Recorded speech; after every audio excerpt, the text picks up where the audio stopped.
about me. So my name's Hannah, I'm a technician, haven't finished my engineering degree, but been working in this for about 15 years. So I've got a general idea what's going on. That's me inspecting a Liebherr harbour mobile crane in Papua New Guinea. That was a really cool crane, and it's just basically a big huge turret on wheels, and then it goes around, store it somewhere else, drives up to the port, puts its outriggers down, and starts doing container duty. So it's super versatile when you've got confined port spaces. That's what I just spoke about. I'm a dogman. I had to do the training twice because I moved interstate and let my licence expire and couldn't renew it because I no longer had a Queensland address. Don't do that. Dogman is what? For those who don't work in the field at all? That's what we're getting onto. And that. Shut up. So, in the high-risk work licensing scheme of things, there's 4 levels of rigging. The very basic one is dogging. Dogging is the application of slinging techniques where you decide how you're going to pick something up and then sling it and inspect the gear to make sure it's safe to use. And then once you've decided that's safe, where you're going to put the load down is safe, you would then have to talk to the crane operator and tell them how to get that over there. So you get some of that. After dogging, you've got basic rigging, intermediate and advanced rigging, and that's where you introduce things like putting in cantilevered crane loading platforms. You know, those little bins that slide out on the side of a high-rise. Intermediate, you need to have an intermediate license for doing dual crane lifts. So you've got, everyone remembers that Spirit of Tasmania gantry crane incident where the cleaner tried to do a dual crane lift. That's why you need an intermediate rigger.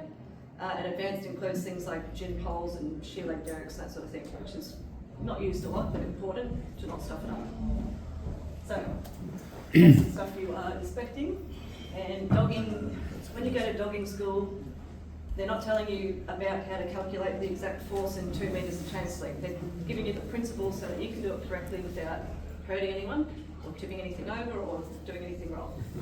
What a dogman is doing is looking after tension in the crane's hoist rope, ropes. Is looking after tension in the slings, those little tiny slings that you can barely see there. You're looking after where you're going to pick the load and where you're going to put it, and then you're telling that guy what to do. So that's what it is. So I'm going to talk about 3 really quick case studies, just under 10 minutes. The first one is the very first one I ever worked at when I started as an engineering assistant before I took up my cadetship. And it was the Adelaide diesel fatality. In 2010, I think it occurred. So that's the case, the medium neutral citation if anyone wants to look it up. But basically, we had a rigger, not supplied with the right gear. He's used a soft sling, sausage sling, to try and pick a steel beam. So they're installing monorails in the plant for future maintenance. We can put a little hoist on it.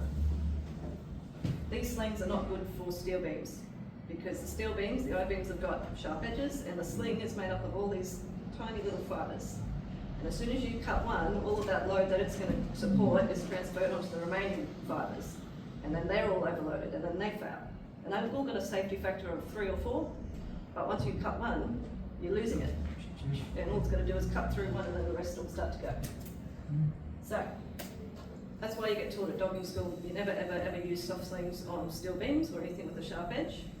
Preferably you'd use chains. You can use flexible steel wire rope if you want, but never ever soft sling. They're handy, everyone loves them because they're lightweight, you're not dragging 16mm chains on your back, but they've only got limited applications.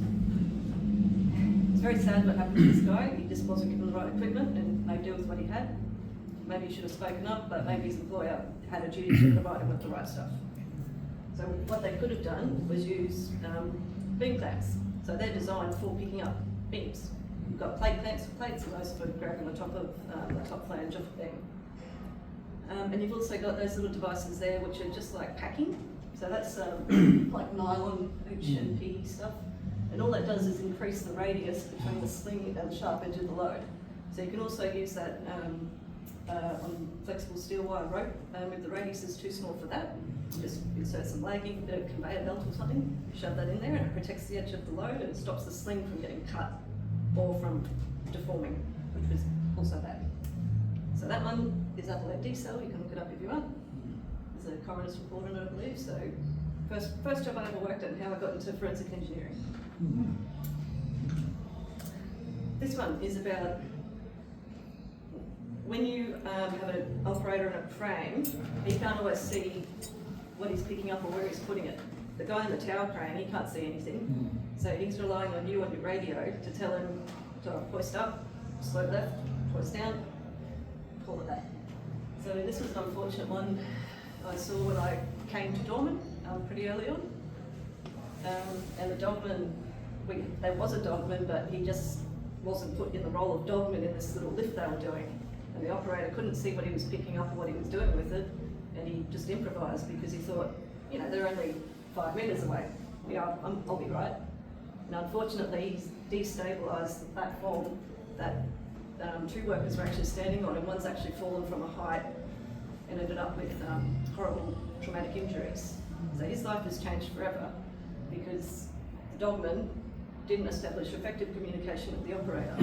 The operators are trained to never ever move the crane unless they can see the load or they're told what to do with it. And that's in the Bible, AS 2550 part 1. You never ever move a load if you're going to endanger someone. So if you can't see, you don't move. You wait. So dogman, I'm just trying to give everyone as much information as possible. We've got 3 ways we communicate, and that's verbally. So either talking through the door of the Franacab, or you're on radio to a tower crane operator. And the other way is with hand signals. So we have our entire, you know, NATO alphabet of hand signals, and how we talk to the crane operator. We've also got whistles that go with it, which is really good if you're on, usually with mobile cranes on construction sites, and there's maybe one of them, one big one. We've got 2 different dogmen with 2 different whistles, so you can hear the difference between who's talking to which crane operator. So if you go into a construction site, you'll often hear the whistles or buzzers, something like the buttons they can press to make a buzzing noise. So that's why it is important to establish contact with the operator. And for the final one, how am I going for time? You're doing fine. I'm talking very fast, I'm sorry. Flying. No, you're good. You're flying. Started late, so you're flying. Put the brakes on. The next one was actually one that I did at Dorman with Ted, assisted Ted on the matter. Everyone knows Ted. And I was actually really engaged to be, happy to be engaged by the defendant lawyers, because I'm sorry for this dogman, but it seemed like he hadn't absorbed anything he learned at dogging school. And read the book. Hadn't read the book and forgot the real basics. So one of the things that you absolutely must do when you are a dogman is to ensure that the hoist rope on the crane, that one I had the little arrow on before, it has to be vertical. There's no reason for it to be not vertical. Guess what happens? Have a go. Just anyone put a hand up. What happens if the rope's not vertical? Swings. That's absolutely one of them. It will swing as soon as you pick it up. Yep.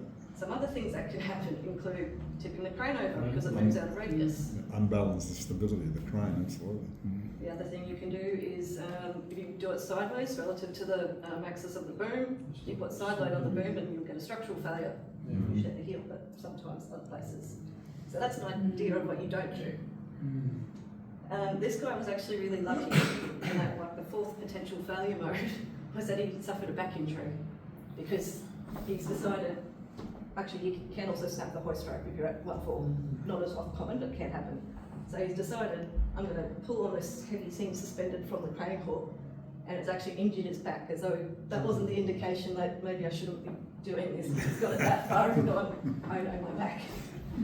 So he's lucky that, no he's not, he's lucky that he only injured his back and didn't have a crane land on him. Correct. Or a skip, or anything else, or half of a crane. So you can see the side load there, that's where the boom started to go plastic. That's why we don't drag loads. You see Franners doing it all the time, is they use the boom like a shovel and just... So Prouse? Franner's little articulated mobile crane, 2 halves that drive around and go on the roads here. Australian invention, I know lots about them too. But people use them, like a tractor, because they originated as a tractor crane. And so they're the worst example of people pushing, pulling, putting side loads on. But when you do it with, a huge telescopic boom crane, for example, that's when they break. That is the example I was providing of. If you're outside of your working radius, you could have had an entire crane land on him, and that would have probably been worse than having a sore back. That was my 3rd case study, and I'm sorry that I rushed through it. So just on that one, the guy's injured himself. Was that, did he say, or do you know, was he sort of saying, oh yeah, we kind of always do that? No, he said he was rushing and he didn't want to upset the boss's son.